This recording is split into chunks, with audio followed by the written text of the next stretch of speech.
Abi ma, atau ingat dia mui aram baju BJP je pam dia ba mui bong makut masana nam mui. Adubu, aku ju, koi kan kita biar Manipur je kan debe ade kuki gidi, mui mana raga BJP dah pulak pi hai. Ayah saya jumpa manung sakana pai banina. Mui atom baik pai banina. Ni dia ya mui haram apa tahu raga koi gidi tahu dah mina koi je. Saya buat tadi adu nak koi ju kunci je dang kalau dia pam tahu je nak. Adu mana? Koi dah bawa di koi dah bawa mui gitu. Noi apang besi, apang dah apang bawa muka sih. BJP ni amuka kah bahaya je. Aku itu Manipur kumalo. Kah darah masuk ke dalam tahu raga kita hanya lusan bayar betul. Aku tu kau lah dia pun amuka kalau tahu raga buat Orang nak lagi nak tahu apa? Orang dia dia. Aduh ngana apa ni? Modal kangi, betul. Kang ada BJP, kang ada mana pilih je kali kau ngapa?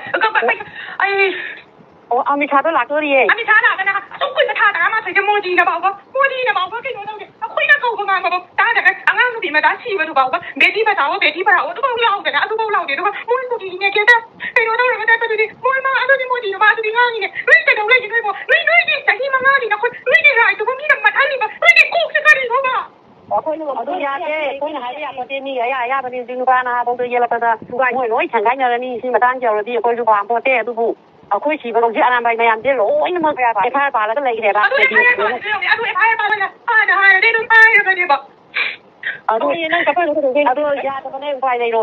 Dia mui dengan dia, aku yang angin loh. Mui nama ni. Aduh nak kita mayu kalau buat tu macam mana? Belum tiba loh tak. Kaya matang tu belum tiba dah. Kaya matang tu. Ima ini apa jam ni? Mui kita macam kali ni dah kan? Mui tu di apang ba. Noi apang ba sih ni kamera apang ba. Noi apang ba sih noi kubi tu pun dah. Ada BJP ke hau BJP tu sangat kita deh. Aku je hand dari sudan benar. Ada dari sudan lagi tu MP member orang dah ni. Sudah tu dia aku je cakap dia. Kalau pasal tu adum, oi nak apa malah dah. Ada MP dah. Aku ini isu. Aku bukan dah. Aduh ngana di mana harus ngana. Noi yang. Aku dia kau main tahu dia aku ini malah kan. Aku main dia apa main dia pun kita ba. Ai nak kena tahu ke. Noi yang. Aduh hai. Ya dia tu macam dia tu na. Noi nama lang puding ni oi na. Alam bayi mayam ni na. Noi nama cala dah loi na. Tahu ke? Mana kian dah loi thapa saya ba. Aduh jam kolak dah yana apa pun aku tu deh. Mohon lagi yana betul. Yana betul. Orang pada orang mana hendak khabar dah saya pilih ni. Citizenship pilih ni na. Refugee tengah apa illegal immigrant citizenship pilih ni na. Yang ni ibu kan mah. Ni mari ni mangai ni. Terus aku dah tahu. Aku pun juga mereka dah tahu. Mereka itu pun hendak tak tua kan tua apa. Mereka ada pribadi tu. Nak terus tu. Aku ini cakap ampatnya ni ampatnya. Aku kata betul ni tahu dia tu. Muka tu pilih dia. Aku pilih. Noi ni ada jaro. Ini lepas tu. Kan ada kau kan boleh jadi. Noi ni ada kau maling di mana mana.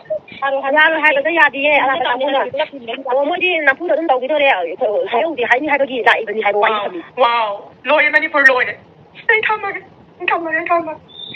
Masa.